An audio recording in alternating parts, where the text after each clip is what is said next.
আমরা নিরামিষ দিনে অনেক সময় ভাবতে থাকি যে আজকে কি বানাবো আর ঝিঙে তো নানা রকম আমরা রেসিপি বানাই। নিরামিষ দিনেও ঝিঙে আলু পোস্ত নানা রকম থাকে, ডালেরও নানা রকম রেসিপি বানাই। তো আজকে তোমাদের সাথে শেয়ার করব নিরামিষের ঝিঙে আর মুগ ডাল দিয়ে একটা খুব সুন্দর মুখরোচক সুস্বাদু একটা রেসিপি তোমাদের সাথে শেয়ার করব, যেটা ভাত রুটি সবার সাথেই খাওয়া যাবে এবং খুবই সুন্দর। যারা এখনও এই রেসিপিটা ট্রাই করোনি এখনও, তারা অবশ্যই একবার ট্রাই করে দেখো, ভীষণ সুন্দর লাগবে খেতে। তো হ্যালো বন্ধুরা, welcome back to my YouTube channel. আশা করি তোমরা সবাই খুব ভালো আছো। চলো শেয়ার করি আজকের রেসিপি। তো সবার প্রথমে আমি মুগ ডাল নিয়ে নিয়েছি। মুগ ডাল আমি প্রায় 2 ঘন্টা ধরে ভিজিয়ে রেখেছি, তাহলে সেদ্ধ হতে একটু কম সময় লাগবে। আর তার সাথে আলু ডুমো ডুমো করে কেটে আমি নুন হলুদ মাখিয়ে রেখেছি। আর তার সাথে আমি 1 টুকরো আদা নিয়ে নিয়েছি, একদম অল্প করে। আদা বেটে দিলে হয়, কিন্তু আমি এখানে গ্রেট করে দেব। তো এবার কড়াইতে চলো এবার রান্না শুরু করি। কড়াইতে আমি প্রথমে তেল নিয়ে নিয়েছি, অবশ্যই সর্ষের তেল নিয়েছি। এবারে আলু যে নুন হলুদ মাখিয়ে রেখেছিলাম সেটা এবার ভালো করে ভেজে নেব। তো এই রান্নাটা কিন্তু সত্যিকারে ভীষণ ভালো লাগে। মানে আমি নর্মালি অন্য কিছু দিয়ে ট্রাই করেছিলাম, বাট ঝিঙে দিয়ে কখনো ট্রাই করা হয়নি। কিন্তু ঝিঙে দিয়ে যখন বানালাম, খেতে সত্যিকারে খুব সুন্দর হয়েছিল। তোমরাও অবশ্যই একবার ট্রাই করে দেখতে পারো, সত্যি খুব সুন্দর। তো যাই হোক, আমি এখানে ঝিঙে কেটে রেখেছি গোল গোল করে সুন্দরভাবে। দেখো অনেক রকমভাবে ঝিঙে কাটা যায়, বাট আমি এইভাবে কেটেছি, আমার এটা ভালো লাগে বলে। আর এখানটায় মুগ ডাল ভালো করে মানে জলে ভিজে গেছে মোটামুটি, আর আলুটাও প্রায় হয়ে এসছে। তোমাদের সাথে একসাথে সবটাই শেয়ার করছি। আর মুগ ডালটাকে এবার ভালো করে আমি ধুয়েও নেব। তো আলুটা ভালো করে তেজ করে দিলে হয়, কিন্তু আমি ধিমি আঁচে ঢাকা দিয়ে দিয়ে একে ভালো করে ভেজে নিয়েছি, যাতে পরের দিকে মানে ভাজতে সময় না লাগে। তো এবারে কড়াইতে আমি তেল দিয়ে দিয়েছি, অবশ্যই সর্ষের তেল দিয়ে এবারে আমি শুকনো লঙ্কা আর তেজপাতা দিয়ে দিলাম। শুকনো লঙ্কাটা আগে দিতে হয়, কারণ শুকনো লঙ্কা ভাজতে একটু সময় লাগে। তারপরে আমি জিরে আর 5 ফোড়ন দিয়ে দেব।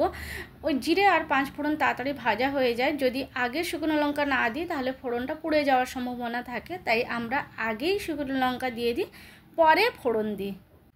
তোমরাও কি আমার মতো এইভাবে রান্না করো? মানে আগে শুকনো লঙ্কা পরে ফোড়ন দাও, নাকি আগে ফোড়ন দিয়ে তারপরে শুকনো লঙ্কা দাও? অবশ্যই আমাকে কিন্তু কমেন্টসে জানিও। এবারে আমি ডালটা ধুয়ে নেব ভালো করে। এই দেখো মোটামুটি অনেকটাই ভিজে গেছে। আগের থেকে ভিজিয়ে রাখলে সেদ্ধ হতে একটু কম সময় লাগে, সেই জন্যই আগের থেকে ভিজিয়ে রাখা। তো এবার আমি ভালো করে মানে জলে ধুয়ে নিয়ে এবার একদম সোজা ডাইরেক্ট আমি কড়াইতে দিয়ে দিলাম। এবার সব যতটা ডাল আছে পুরো ডালটা দিয়ে একটু ভাজা ভাজা করে নেব। অবশ্যই একটু হালকাভাবে নাড়াচাড়া করে নেব।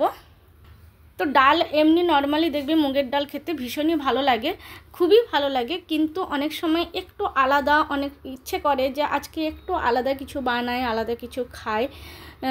আর এখানটায় আমি তো বাইরে থাকি, এখানটায় বাঙালি রান্না সত্যিকারে একদমই পাওয়া যায় না। নিজে যেটা বানাবো সেটাই খাওয়া।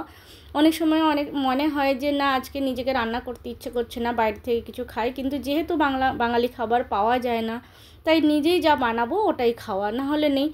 তো দেখো আমি এটাতে ডালের মধ্যে একটু নুন হলুদ দিয়ে দিচ্ছি, আর একটু শুকনো লঙ্কার গুঁড়ো দিয়ে দিলাম।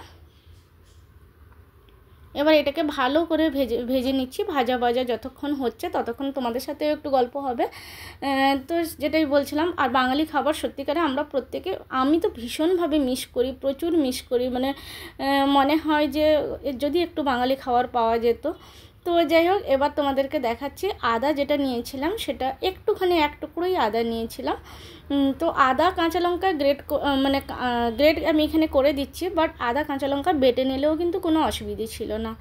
তবে আমি গ্রেট করে নিলাম, কারণ একটু দাঁতে মাঝে মধ্যে যদি খেতে খেতে একটু আধটু দাঁতে লাগে না, সেটার ফ্লেভারটা ভালো লাগে। এবার প্রত্যেকের আলাদা ফ্লেভার পছন্দের। তো এবার আমি একটু জল দিয়ে দিলাম। জলটা দিয়ে ডালটা দেখো ফুটে ফুটে উঠেছে। এবার এর ভেতরে আমি কাঁচা লঙ্কা টমেটো স্লাইস করে কেটে দিয়ে দিলাম। এবার একটু সেদ্ধ হয়ে গেলে আমি ঝিঙাটা দিয়ে দেবো। তো তোমরা চাইলে কিন্তু ঝিঙেটাকে আগে দিয়েও, ডালের সাথে ঝিঙে দিয়েও কিন্তু ধিমি আঁচ করে ভাজতে পারো, কারণ ঝিঙের একটা জল বেরোয়, সেই জলেও কিন্তু ডালটা অনেকটা সেদ্ধ হয়ে যায়। তবে আমি আলাদা করে দিইনি, আমি একটু ডালে জল দিয়ে একটু সেদ্ধ করে নিয়েছি, তারপরে আমি ওপর থেকে ঝিঙাটা দিয়ে দিলাম। এবার দেখো মোটামুটি আমার এখানটায় ঝিঙেটাও হয়ে গেছে। এবার ডালটা একটু বাকি আছে সেদ্ধ হতে, যেহেতু আমি তেলে একটু ভালো করে ভেজেছিলাম। এবার এর সাথে ভেজে রাখা আলু আমি মিশিয়ে দিলাম, দিয়ে আবার নাড়াচাড়া করে দেবো। মোটামুটি অনেকটা সেদ্ধ হয়ে এসেছে। এর সাথে আমি সমস্ত কিছু গুঁড়ো মশলা অবশ্যই আমি দিয়ে দিয়েছি। দিয়ে যা যা গুঁড়ো মশলা লাগে, নুন, হলুদ, শুকনো লঙ্কা, জিরে গুঁড়ো, ধনে গুঁড়ো সমস্ত কিছু আমি মিশিয়ে দিয়েছি, যেটা তোমাদের সাথে আর শেয়ার করা হয়নি।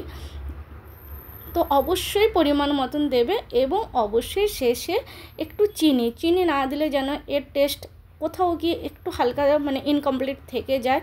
তো একটু চিনি তো দিতেই হয়, আমরা দিয়েই থাকি। আর তার সাথে একটু ভাজা জিরের গুঁড়ো, মানে রোস্ট করে নিয়ে একটু কড়াইয়ে হালকা করে ভেজে নিয়ে তারপরে গুঁড়ো করে রেখেছিলাম। তো সেই জিরের গুঁড়ো, আর তার সাথে আমি অল্প করে গরম মশলার গুঁড়ো দিয়ে দিলাম। গরম মশলাও আমি বাড়িতে বানিয়েছিলাম হালকা রোস্ট করে। তো মোটামুটি আমার দেখো অনেকটা হয়ে গেছে ডাল আর ঝিঙে নিরামিষ ঘন্ট। এবার ওপর থেকে আমি ঘি দিয়ে দিচ্ছি। নিরামিষ তরকারিতে একটু ঘি দিলে খুবই ভালো লাগে, আমার তো ভীষণই ভালো লাগে। আর মোটামুটি হয়ে এলো রান্নাটা। তবে একটা কথা বলে রাখি, রান্না কিন্তু একটু মানে এইরকম হালকা ঝোল ঝোল থাকবে, ডাল মানে জল জল থাকবে, এরকমই রাখতে হবে, নাহলে ঠান্ডা হয়ে গেলে না একদম ডালটা ঘন হয়ে যাবে, থিকনেস এসে যাবে। তো ওই জন্য এইরকম ঝোল ঝোল অবস্থাতেই নামানো উচিত। আমার তো আরও আগে নামানো উচিত ছিল, এটাই মানে ঘন হয়ে গেছে একদম। তো রান্নাবান্না তো হয়ে গেল, এবার আমরা খেতে বসবো অবশ্যই নিরামিষ দিনে। আজকে সোমবার মানে তোমরা সবাই জানো আমাদের নিরামিষ।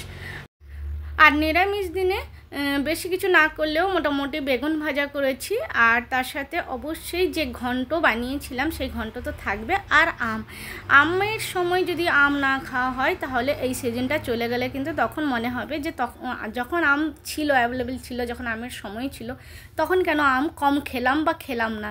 তো ওই জন্য আমি মানে প্রায় খেতে বসলে এখন আমের সময়ে সবসময় আমটা থাকে, সেটা নিরামিষ হোক আর আমিষ হোক, সবসময় আমটা আমি রাখি। তো বেশ এবার খেতে বসবো। আর ডালটা সত্যিকারে খুব সুন্দর মুখরোচক। আমি চাইবো যারা এখনও খেয়ে দেখোনি তারা অবশ্যই একবার খেয়ে দেখতে পারো, খুবই মুখরোচক।